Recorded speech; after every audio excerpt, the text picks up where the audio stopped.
Sardis High School today with two great coaches. Part of our baseball series being sponsored by the Gun Shop of Gaston. I'm going to let these gentlemen introduce themselves and we'll get started. I'm Kevin Vinson, head baseball coach up here at Sardis High School.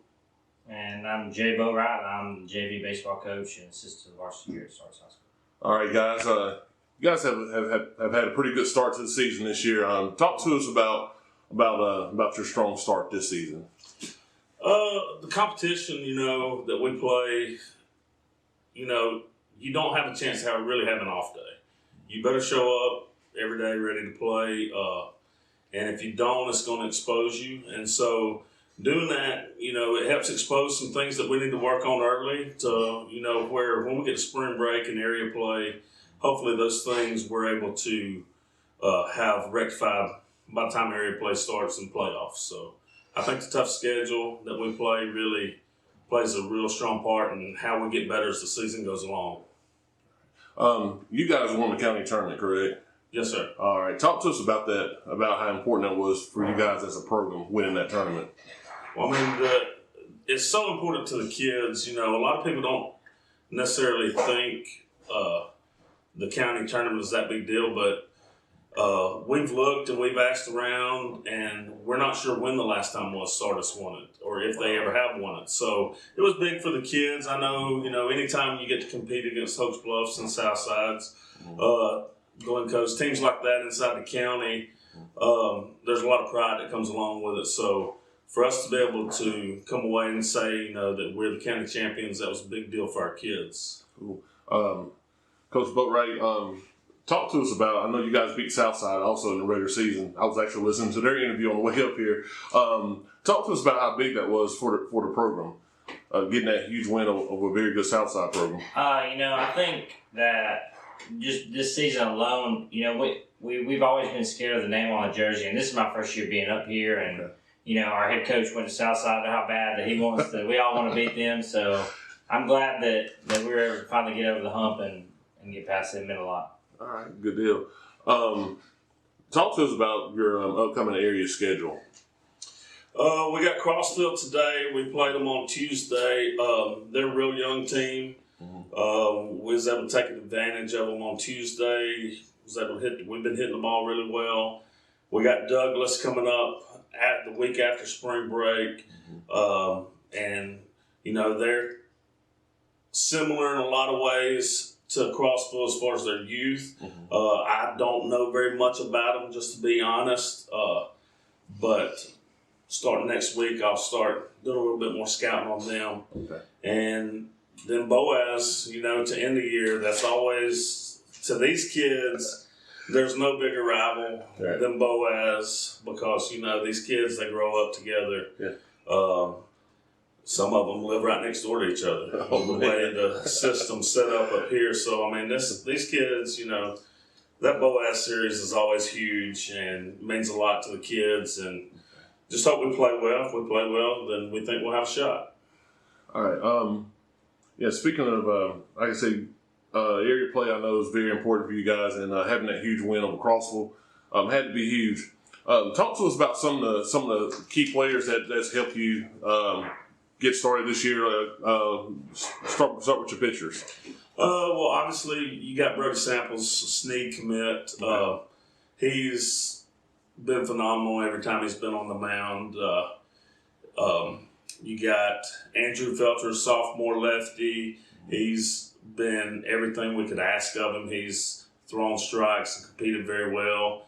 You got Russ Wiggs, Carson Gillen.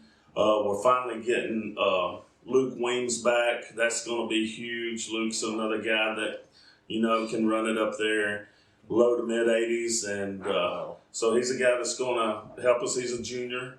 And, just the staff as a whole, we've been able to use so many guys that we've really been able to slowly get our starters worked up with their pitch counts and not having to raise them up too high too early. So it's been a big deal having as many guys as we've had to be able to throw strikes. We're pretty deep on the mound. That's pretty awesome. I know it's got to be a blessing as a coach to have that many guys to put on the mound. Talk to us about some of the hitters you have.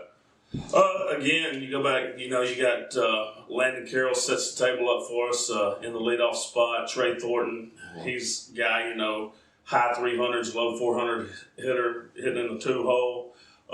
Carson Gillen hitting in the 3-hole. He's a high 300, low 400 hitter. Brody Samples, who's been 3-hole for us before. We just feel like our depth we've got right now, swinging the bat, I'd rather have him in a position with potentially more people on base. So he's been swinging in the 4-hole lately, and he's another guy that's high 300, low 400 hitter. Ty Glass Sr., he's hit pretty much everywhere in the lineup. We put him in different places, just trying to find the comfort level for him. And at shortstop, he's been incredible. Russ Wiggs, sophomore, been incredible. Let's see, Derek Tarvin behind the plate's done a great job. He's dealing with a fractured finger right now, so he's somebody we're trying to give some rest to. Case Martin, a guy who, is a senior, was an outfielder for us last year but didn't really swing the bat much. Him coming in this year and has one of our highest averages. He's a speed guy. If he just puts it on the ground, there's a chance he's going to get on base.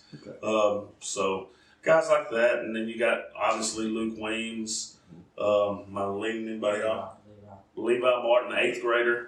Wow. Levi's an 8th grader who's played some left field for us. He's doing a great job, especially for an 8th grader coming in. He's just a guy that competes. He's going to run everything out, and he's going to play as hard as anybody. Now, one thing, and this question is for both of you guys. One thing I've noticed this year with the run that the basketball teams had this year, the Sardis community seems to be a very special place, and they seem to get behind you guys. Talk to us about the community. Like I said, both of you guys. Talk to us about the community of Sardis and the support they've given to the athletic programs here. Yeah, the support's great. It goes beyond just cheering in the crowd. The support from a financial standpoint, and just really giving us everything we need. The community's been great. Couldn't really ask for anything more.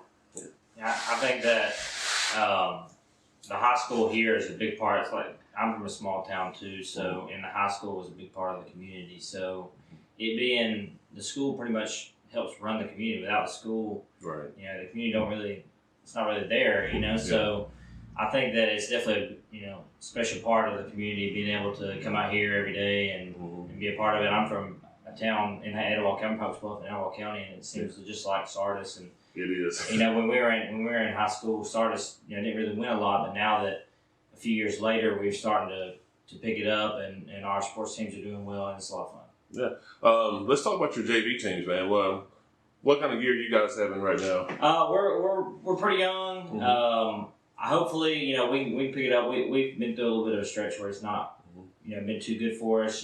Some mental mistakes, but I think it's picking back up. We're a young team. We got a lot of talent in 9th and 10th grade, so I think we'll be good before too long. Good deal. And how long have you said this is your first year, right? This is my first year in high school level, yes, sir. Okay. How long have you been here, Coach? I've been a coach at Sardis for 6 years. This is my 5th year as the head coach. So. Okay, cool. Well, all right. Well, guys, I appreciate you sitting in and taking some time out before a huge area match today. Sit in with us. We thank you. And, yes, sir. Appreciate you coming. No problem. And we look forward to watching you guys play tonight. All right. Yes, sir. I appreciate y'all. Thank you. Appreciate it.